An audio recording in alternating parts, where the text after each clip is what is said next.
I'm good. How you doing?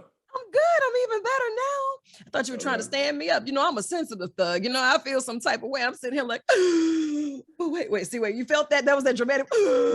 Yeah, that was priceless. I felt a little Cleopatra Jones in that one. You know what I mean? What's going on? Not a whole lot. I appreciate you so much for taking time out of your schedule to join me today on the Tan Line. Right here at Fay at 5, we talk about this and that and everything else that's hot in the streets. And with this BMF on STARZ, you have hit the ground running. You're no stranger to the entertainment industry for sure. So I know when Right. you're on the scene, it's got to be legit.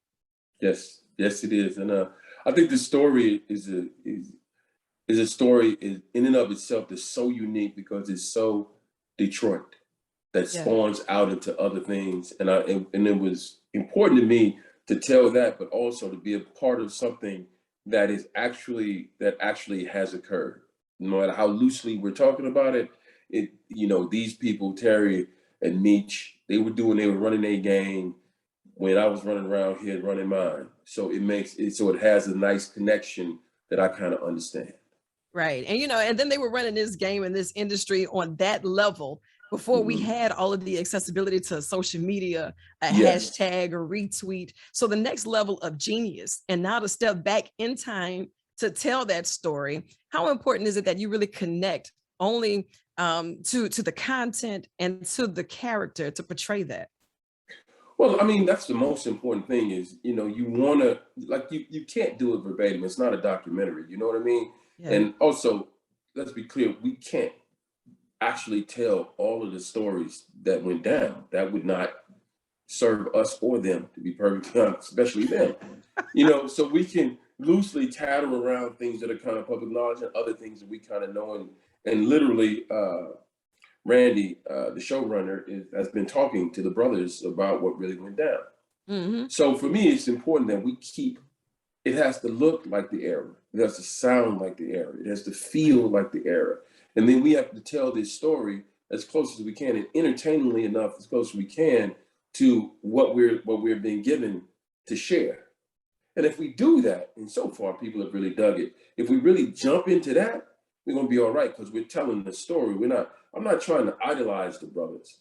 I'm actually trying to tell their story. And if we get another year, but if you're on long enough and they actually get to pull their story from beginning to end, then I want to hear what you have to say about it when the end comes. Exactly. To be authentic with it, we understand if you're telling a story, and we understand that you have to do it loosely, because if we tell too much, things will take a turn. You know what I mean? Yes, wait a minute, this went wrong. Somebody pulled the plug, cut off that camera.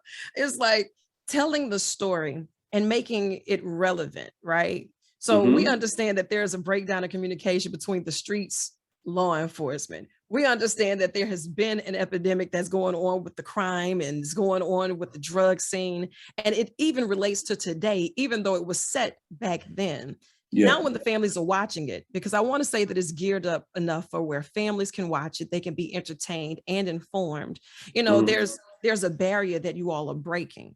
This isn't something that was set from, I just feel the necessity of wanting to live this lifestyle. I want a better lifestyle. Yes. Almost like the brothers are crying out for help.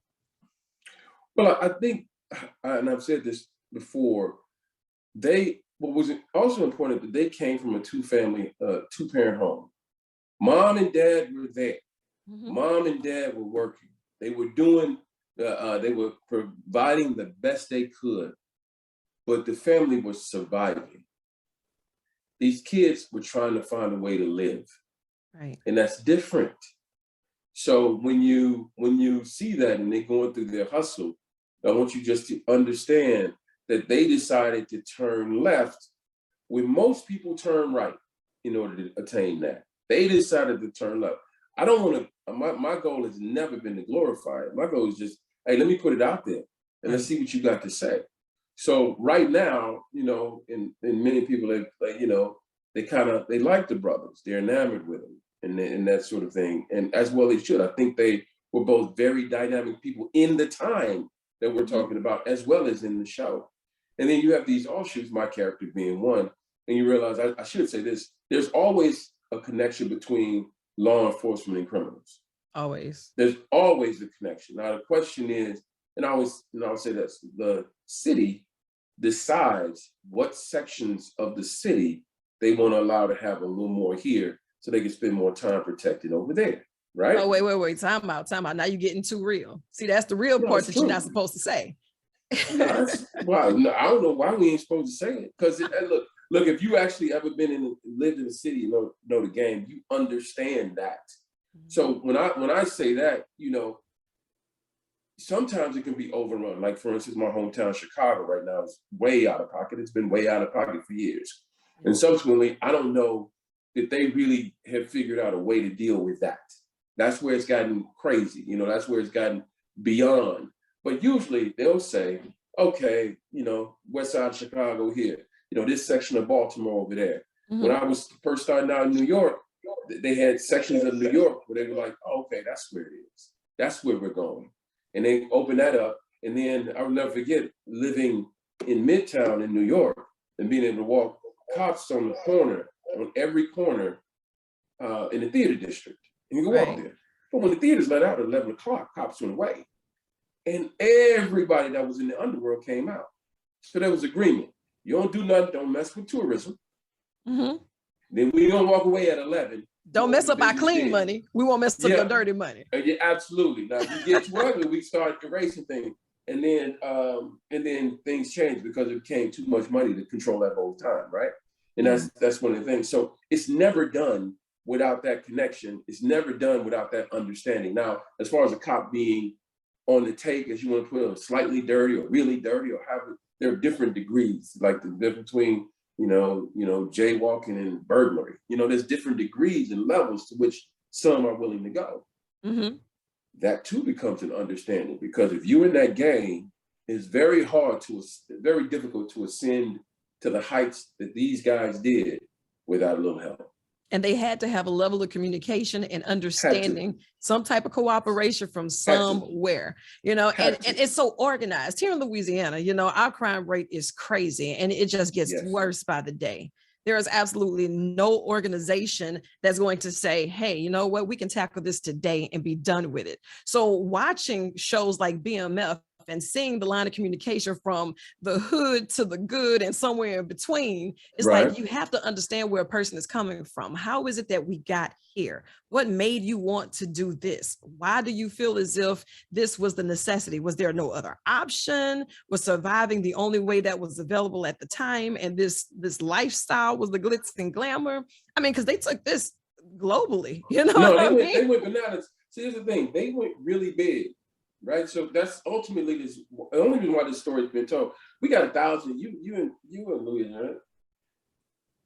There's 1 million of these cats that never rise to close to what that is. Right. Like there's millions of them that fail miserably. That they're filling up the jail cells, filling up underground or on top of the ground, depending on where you are in Louisiana. Right. They fill in these pockets, right? So there are very few that even ascend to great heights, and then very few, and even fewer still, that would ascend, and I would argue, get away with it. Right. Because they didn't get away with it at the end of the day. We know the end of the story already, but very few. But they had a moment, they had their 15 minutes of fame, I want to say, and did well by it, and tried to do a lot of other things to clean their money, to get into the music industry. They may have been even attempting to somewhere or another try to figure out, how can we turn this all clean and keep it moving? Where is my great escape? Is there escape? Can we please get away? You don't know, right? I don't really know that story. Also, I do know this: they didn't have to choose left. I know that. This is what I got to say. They didn't have to, but they chose it. They understood what they were choosing, and they became, at least in Detroit, one of the best at it. So whenever you do the best you can at it, those boys, men, I should say, became the best at it. This should not be, I'm not trying to glamorize it. I think when you tell the whole story, I don't know what kind of glamour you're going to really roll with it. And you already understand some of the things you have to turn into to be this kind of person and what that costs. So for me, sacrifice. Absolutely. But here's the thing. The reality of it is, if you want to, in this world, I'm sorry, in this country, if you are Black, it won't be easy. It won't be fair. Stop looking for that. And that's just to survive in general. That's just it. Yeah. But we don't. But when you know that, look. You tell me I'm playing on this field over here, and ain't none of them there but dirt. I know what field I'm playing on. I'm cool with that. I don't care that your field got grass on it. At the end of the day, when it comes time to play, can you play? Because I know I can play on dirt, so I damn well can play on grass. But can you go from grass to dirt? You feel me? That's the question. So you got to understand that. So when I look at it that way, I'm not spending any time with that. No, sure, but we should ascend and take people with us. Now, this show has a different way of ascension or different way of taking care of the family, because it's still, to me, at least for sure right now, this is a family situation going on. And it's a family where one portion is saying, hey, we don't do it that way. And the younger portion is saying, I know we don't, but this is how we got to make it. So there's that dynamic that they're fighting, because you really want to pull them back, but it's very hard. I always say it's much easier to go from poor to rich than to go from poor to rich to poor. Because once you've tasted rich, being poor has different. Before, you could be happy poor. After being rich, it's a peace of mind. Now, when you have to sacrifice that peace of mind and your sanity and always have to watch over your back and think I have to trade in all of this lavish lifestyle for this sale, there's a lot. And as this story unfolds and as we get more and more in depth with this, I am excited to see you on the screen telling us the inside scoop. And I appreciate you so much for this. STARZ, Sunday nights, BMF, Steve Harris, you are the real MVP. And don't you dare let them tell you differently. Thank you, Mom. Appreciate you. Anytime, likewise.